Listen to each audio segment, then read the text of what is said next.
Welcome back दोस्तों, स्वागत है आप सबको मेरे नमस्कार। आज की वीडियो में हम जानेंगे कि बवासीर का इलाज के कारण, लक्षण और इलाज के बारे में। तो चलिए बिना समय गवाए वीडियो को आगे बढ़ाते हैं। मैं हूं आपका फ्रेंड कल्पेश दिवेरा और आप देख रहे अपना यूट्यूब चैनल DRX कल्पेश दिवेरा। और एक बात, मेरी चैनल को सब्सक्राइब करना ना भूले। बवासीर क्या होता है? बवासीर यानी कि पाइल्स। बवासीर एक ऐसी बीमारी है जिसमें रोगी को उठने बैठने में काफी मुश्किल का सामना करना पड़ता है। उसे बीमारी को गुर्दा यानी कि मल त्याग का भाग के अंदरूनी और बाहरी हिस्से पर, मलाशय में, रेक्टम के निचले हिस्से के शिराओं में सूजन पैदा हो जाती है।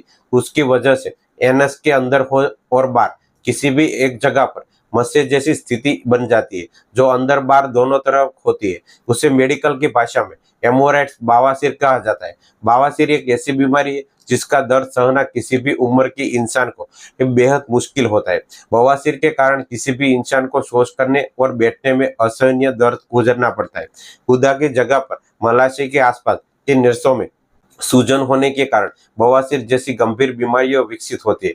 उसे इंग्लिश में पाइल्स कहा जाता है। पाइल्स बवासीर के इलाज क्या है? पाइल्स का इलाज, बवासीर के इलाज शुरू करने की प्रक्रिया में सबसे पहले डॉक्टर शारीरिक जांच करवाने की सलाह देते हैं, लेकिन गुदा के अतिरिक्त हिस्से में बवासीर का इलाज ज्यादा फैलने की स्थिति में प्रोटोकोलॉजिस्ट एनएस मलाशय की डिजिटल रेक्टम परीक्षण यानी कि जांच करवाने की प्राथमिकता देते हैं। उसके अलावा आंतरिक बवासीर का इलाज करने के लिए सर्जन निचले मलाशय यानी कि रेक्टम की जांच के लिए प्रोटोस्कोप, एनोस्कोप का इस्तेमाल कर सकते हैं।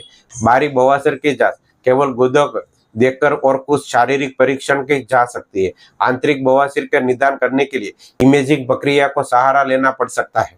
एंडोस्कोपी यह मलाशय के निचले हिस्से और गुदा को लाइनिंग को देखने की प्रक्रिया है। उसमें एंडोस्कोप नामक उपकरण गुदा के भीतर डाला जाता है। इस प्रक्रिया के लिए अधिकांश रोगियों को एनेस्थेसिया की आवश्यकता नहीं होती है। कोलोनोस्कोपी या फ्लेंसिकल, यदि आप पाइल्स लक्षणों की किसी भी अन्य पाचन तंत्र की बीमारी का संकेत दे रहे तो डॉक्टर कोलोनोस्कोपी यानी कि फ्लेक्सिबल की सलाह दे सकते हैं। गुर्दे और कैंसर और बवासीर के लक्षण काफी मिलते जुलते, इसलिए यह परीक्षण आवश्यक हो जाता है। उसके बाद डॉक्टर पाइल्स के लक्षणों के विस्तार से बताने के कहेंगे, जैसे कि ब्लीडिंग होती है या नहीं, मल त्याग के दौरान दर्द होता है या नहीं, मल त्याग के दौरान मसे गुदा के बाहर निकलते हैं या नहीं, या हमेशा बाहर निकलते रहते हैं, उठते बैठते दर्द होता है या नहीं, मल कठोर होता है या नहीं। उस तरह के प्रश्नों से रोगी के लक्षणों की गंभीरता को समझ जा सकता है और बवासीर का ग्रेड पता लगाने की आसानी होती है। पाइल्स में लेजर सर्जरी क्यों है बेहतर? पाइल्स की लेजर सर्जरी में रिकवरी बहुत जल्दी होती है। लेजर सर्जरी में 10 मिनट से आधा घंटा का समय लगता है और मरीज को अस्पताल से भर्ती होने की जरूरत नहीं है और मरीज को अस्पताल में भर्ती होने की जरूरत नहीं पड़ती है।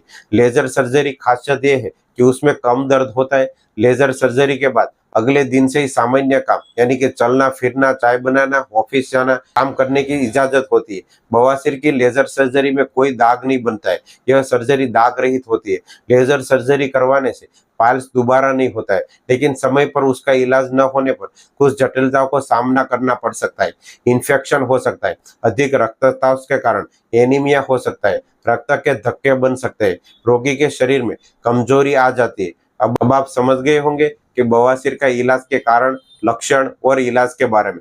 तो अब जल्दी नई वीडियो में मिलेंगे।